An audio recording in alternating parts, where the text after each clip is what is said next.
ಛೀ ಥೂ ಅಂತಕ್ಕಂಥ ಕಾರ್ಯಕ್ರಮವನ್ನು ಇವತ್ತು ಕನ್ನಡ ಜಾಗೃತ ಪರಿಷತ್ನವ್ರು ಮಾಡ್ತಾ ಇರ್ತಕ್ಕಂಥದ್ದು. ಇಂಥ ಒಬ್ಬ ಸರ್ವಾಧಿಕಾರಿ, ಒಬ್ಬ ಭ್ರಷ್ಟ ಒಂದು ಪ್ರಧಾನಮಂತ್ರಿ ಮತ್ತು ಕೇಂದ್ರ ಸರ್ಕಾರ ನಮಗೆ ಬೇಕಾ? ಇವತ್ತು BJP ಸರ್ಕಾರ ಅಂತಂದರೆ BJPಯವರು ಅದೊಂದು ಬಂಡವಾಳಶಾಹಿಗಳ ಪಕ್ಷ. ಇವತ್ತಿನ ಪ್ರಧಾನಮಂತ್ರಿಗಳು ಇಡೀ ದೇಶದ ಪ್ರಧಾನಿ ಆಗಲಿಕ್ಕೆ ಇವರು ನೋಡ್ತಾ ಇಲ್ಲ, ಒಂದೇ ದೃಷ್ಟಿಯಲ್ಲಿ ನೋಡ್ತಾ ಇಲ್ಲ.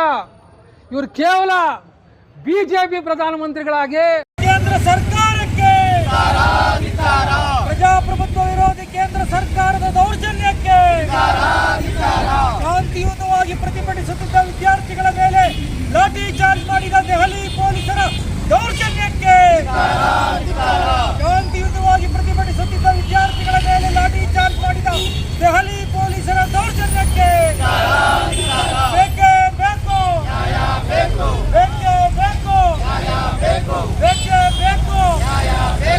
ಏನಿದು ರಾಜ್ಯ, ಏನಿದು ರಾಜ್ಯ, ಏನಿದು ರಾಜ್ಯ, ಏನಿದು ರಾಜ್ಯ, ಏನಿದು ದೇಶ, ಏನಿದು ದೇಶ, ಏನಿದು ದೇಶ, ಏನಿದು ದೇಶ. ಪ್ರಜಾಪ್ರಭುತ್ವ ವಿರೋಧಿ ಕೇಂದ್ರ ಸರ್ಕಾರದ ದೌರ್ಜನ್ಯಕ್ಕೆ, ಪ್ರಜಾಪ್ರಭುತ್ವ ವಿರೋಧಿ ಕೇಂದ್ರ ಸರ್ಕಾರದ ದಬ್ಬಾಳಿಕೆಗೆ ಈ ದೇಶದಲ್ಲಿ ಏನು ಈ ನೀಟ್ ಪರೀಕ್ಷೆಯಿಂದ ಸುಮಾರು 22 ಲಕ್ಷ ಜನ ಮಕ್ಕಳಿಗೆ ಅನ್ಯಾಯ ಆಗಿದೆ. ಮತ್ತು ಇದರಲ್ಲಿ ಸುಮಾರು 20ಕ್ಕೂ ಹೆಚ್ಚು ವಿದ್ಯಾರ್ಥಿಗಳು ಆತ್ಮಹತ್ಯೆಯನ್ನು ಮಾಡಿಕೊಂಡಿದ್ದಾರೆ. ಅದನ್ನೆಲ್ಲ ಖಂಡಿಸಿ ಇವತ್ತು ವಿಭಿನ್ನವಾಗಿ ವಿನೂತನವಾಗಿ ಛೀ ಥೂ ಅಂತಕ್ಕಂಥ ಕಾರ್ಯಕ್ರಮವನ್ನು ಇವತ್ತು ಕನ್ನಡ ಜಾಗೃತ ಪರಿಷತ್ನವ್ರು ಮಾಡ್ತಾ ಇರ್ತಕ್ಕಂಥದ್ದು ಭಾಳ ಸಂತೋಷದಾಯಕವಾದ ವಿಚಾರ. ಮಾಡಬೇಕು, ಇಂಥ ಕಾರ್ಯಕ್ರಮಗಳು ಮಾಡಬೇಕು.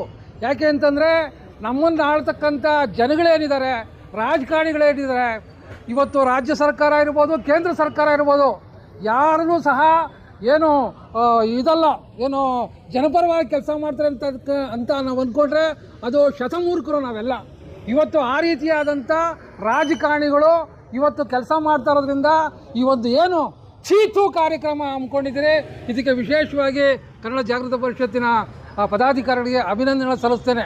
ಸ್ನೇಹಿತರೆ, ಇವತ್ತು ಏನು ಈ ನೀಟ್ ಪರೀಕ್ಷೆ ಬಂದಿದೆ, ನಮ್ಮ ಸರ್ ಮಹಾಬಲೇಶ್ವರ್ ಸರ್ ಹೇಳ್ದಂಗೆ ಹಿಂದೆಯಿಂದಲೂ ಸಹ ಈ ಒಂದು ಏನು ಪರೀಕ್ಷೆ ಪೇಪರ್ಗಳು ಲೀಕ್ ಆಗೋದನ್ನು ನಾವು ಕಂಡು ಕೇಳ್ತಾ ಇದ್ದೀವಿ. ನಾವು ಈ ರಾಜ್ಯದ ಕನ್ನಡಿಗರಾಗಿ ಕೇಳೋದು ಇಷ್ಟೇ, ಈ ನೀಟ್ ಬರೋದಕ್ಕೂ ಮುಂಚೆ CET ಅಂತ ಇತ್ತು, ಅದು ನಮ್ಮ ರಾಜ್ಯದವರೇ ಏನೋ ಒಂದು CET ಪರೀಕ್ಷೆನ ಮಾಡ್ತಿದ್ರು.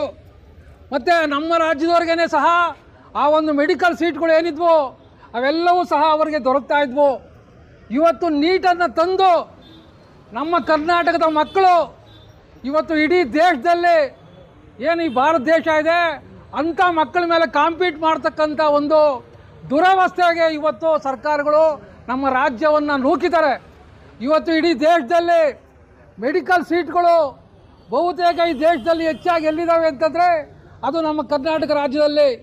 ನಮ್ಮ ಕರ್ನಾಟಕದ ರಾಜ್ಯದ ಮಕ್ಕಳು ಸಿಗಬೇಕಾದಂಥ ಏನು ಮೆಡಿಕಲ್ ಸೀಟ್ಗಳನ್ನ ಈ ಉತ್ತರ ಭಾರತದವರು ಮತ್ತು ಏನು ಬೇರೆ ಬೇರೆ ಕಡೆ ಇರ್ತಕ್ಕಂಥವರು ಅಲ್ಲಿಂದ ಬಂದು ಇಲ್ಲಿ ನಮ್ಮ ಮೆಡಿಕಲ್ ಸೀಟ್ಗಳನ್ನೆಲ್ಲ ಕಿತ್ಕೊಂಡು ನಮ್ಮ ಮಕ್ಕಳಿಗೆ ನಿಜವಾಗೂ ಅನ್ಯಾಯ ಮಾಡ್ತಾ ಇರ್ತಕ್ಕಂಥದ್ದು ನೀವು ನಮ್ಮ ಕಣ್ಣು ಮುಂದೆ ಇದೆ. ಇವತ್ತು ಒಂದೇ ದೇಶ ಒಂದೇ ಭಾಷೆ ಅಂತ ಹೇಳ್ತಾರೆ.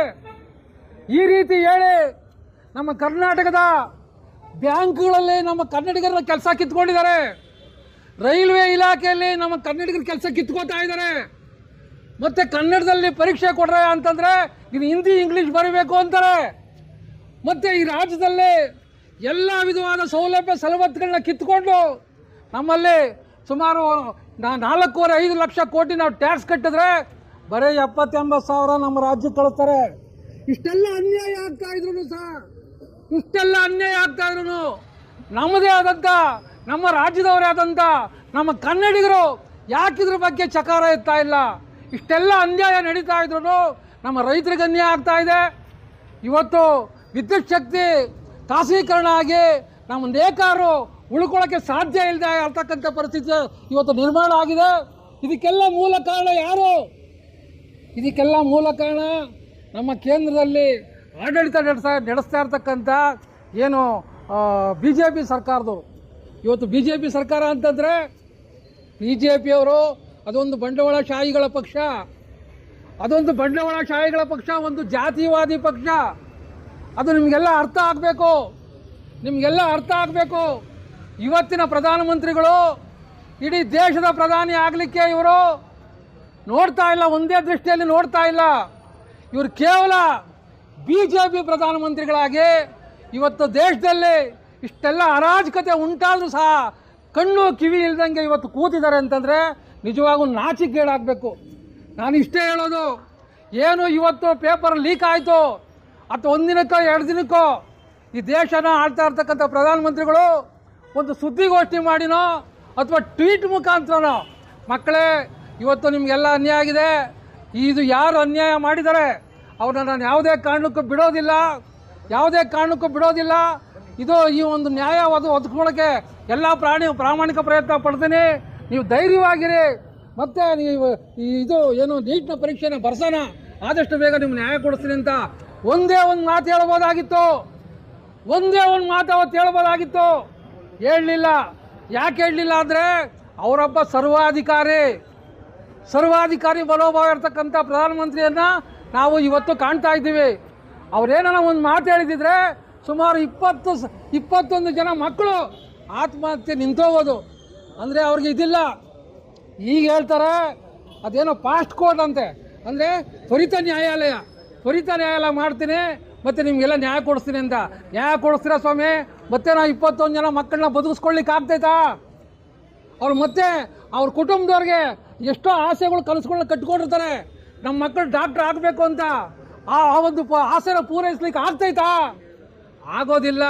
ಹಂಗಾಗಿ ಇವತ್ತು ಹಿಂದೆ ಸುಮಾರು ಒಂದು ವರ್ಷಗಳ ಕಾಲ ನಮ್ಮ ರೈತರು ಅದೇ ಜಂತರ್ ಮಂತರ್ನಲ್ಲಿ ಏನು ನಮ್ಮ ಕೃಷಿ ಬೇಡಿಕೆಗಳಿದ್ದಾವೆ ಆ 3 ಬೇಡಿಕೆಗಳನ್ನ ಈಡೇರಿಸಬೇಕು ಅಂತೇಳಿ ಅಲ್ಲಿ 1 ವರ್ಷಗಳ ಕಾಲ ನಿರಂತರವಾಗಿ ಹೋರಾಟ ಮಾಡಿದ್ರು.